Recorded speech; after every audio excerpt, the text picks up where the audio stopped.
Hello everyone. Part number 4 के start में मिदी और मे वानियोंग के घर के बाहर खड़े होकर लड़ रहे होते हैं, जबकि अंदर विन और वानियोंग की अपनी लड़ाई चल रही होती है। वानियोंग को लगता था कि अगर ये मेरे फ्रेंड्स को यहाँ पर आता हुआ देखेगा तो शायद मुझे घर से ही निकाल देगा। वो विन को रोकने के लिए उसकी टांगों से चिपक कर स्लाइड लेने लगती है।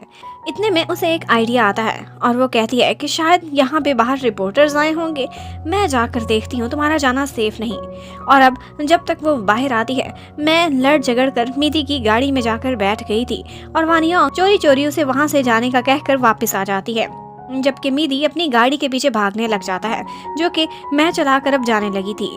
अंदर जाकर वानियोंग झूठ बोल देती है, कहती है कि कोई पति पत्नी थे जो आपस में फाइट कर रहे थे, इसीलिए शोर था।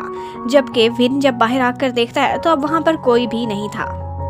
उधर मिदी मैक को घर तक ड्रॉप करने के लिए जाता है, जबकि वानियोंग विन की मिन्नतें कर रही होती है कि प्लीज़ मुझे मेरा आईडी कार्ड वापस कर दो।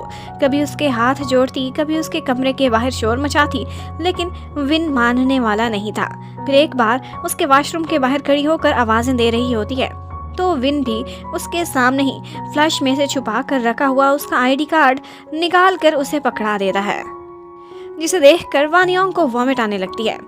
और उसके बाद विन वानियोंग से कहकर लाइट फिक्स करा रहा होता है। उसी टाइम पर मिदी उसे कॉल करता है कि आज तुमने घर क्यों नहीं आने दिया था, जबकि विन उसी टाइम पर वानियोंग की सीढ़ी हिलाने लग जाता है और मिदी को शक होने लगता है कि कोई तो इसके साथ है।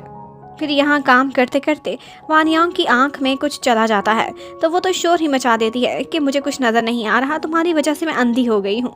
तो विन उसकी आइज़ चेक करता है, टिश्यू पेपर से उसकी आइज़ में से गर्द निकाल देता है और उसके बाद उसे मजाक करने लगता है कि देखो तुम्हारी शक्ल तो बिल्कुल एक फिश के जैसी दिखती है। उधर मैक को याद आता है कि उसका हैंड बैग आज मिदी की गाड़ी में ही रह गया है और मिदी को भी अपनी गाड़ी में से उसका पर्स और मोबाइल मिल जाता है। उधर वान वान एक प्लानिंग कर रहा होता है। वो कहता है कि विन की वही वाली कंट्रोवर्सी गे होने वाली हम दोबारा से उठाएंगे, क्योंकि नेक्स्ट मूवी में उसके मॉडल को चांस नहीं मिल रहा था। एक्चुअली इन्वेस्टर्स आजकल विन में इंटरेस्टेड थे क्योंकि वो पॉपुलर होता जा रहा था। उसके बाद टीवी पर वान वान का एक इंटरव्यू चल रहा होता है। वान वान उस इंटरव्यू में बहुत नाटक करता है कि जैसे उसे विन की बहुत परवाह हो, इवन के उसको मैसेज देते हुए ओवर एक्टिंग के साथ रोने भी लगता है। विन गुस्से में आता है और टीवी बंद करके चला जाता है और जाकर अपने कमरे में लेट जाता है, जबकि मैं अपने नंबर पर कॉल करती है और आगे से मिदी उठाता है। वो उसे कहती है कि मेरे बैग का ख्याल रखना, तुम्हें अंदाज़ा नहीं ये बहुत महंगा है।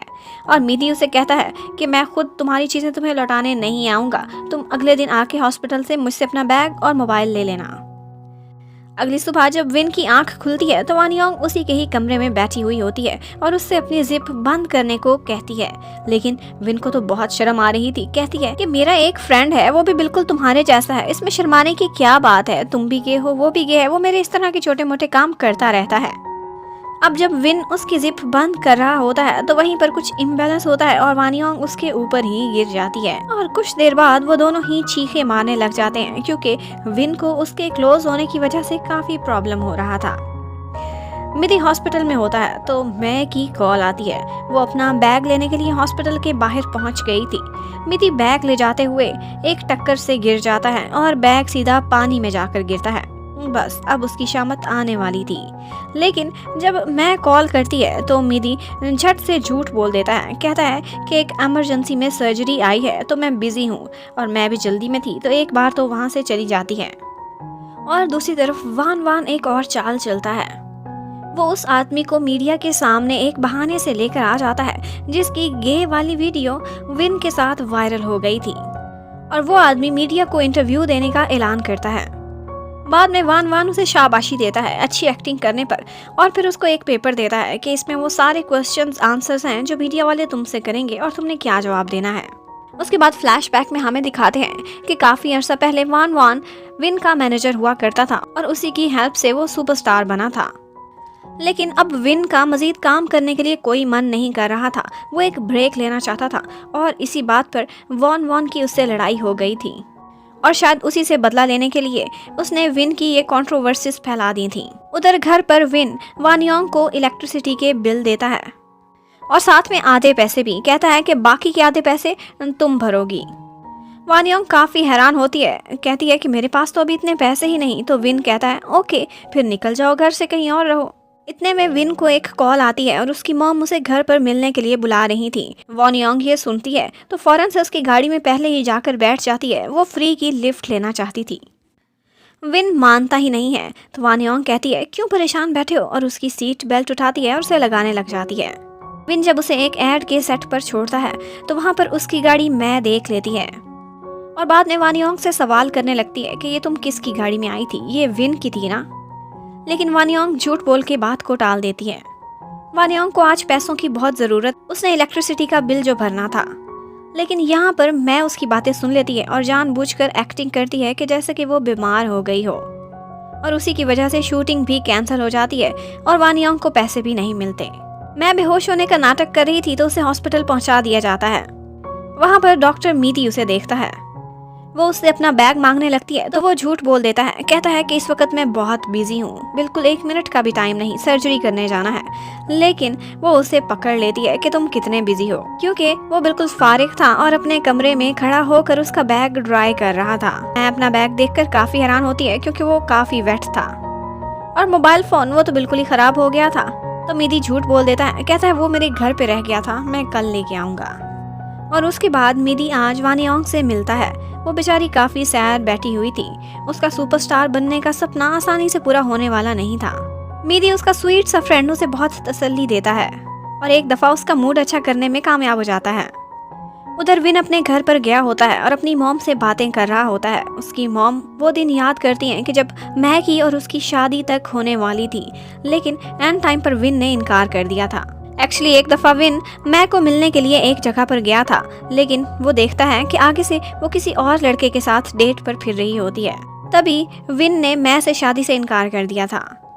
जबकि वान योंग, उसके पास तो अब पैसे पूरे हुए नहीं थे, वो बिजली का बिल नहीं भर सकी थी और इसी की वजह से आज उसकी घर की लाइट काट दी जाती है। उसी टाइम पर विन अपने वॉशरूम में नहा रहा होता है और लाइट जाने से वो काफ़ी डर जाता है।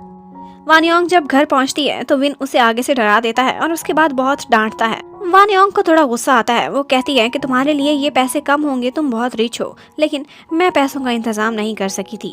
और फिर उसके बाद वो बात को बदलती है और टॉर्च से उसके 6 पैक्स चेक करने लगती है। कहती है बड़ी बॉडी बनाई हुई है तुमने।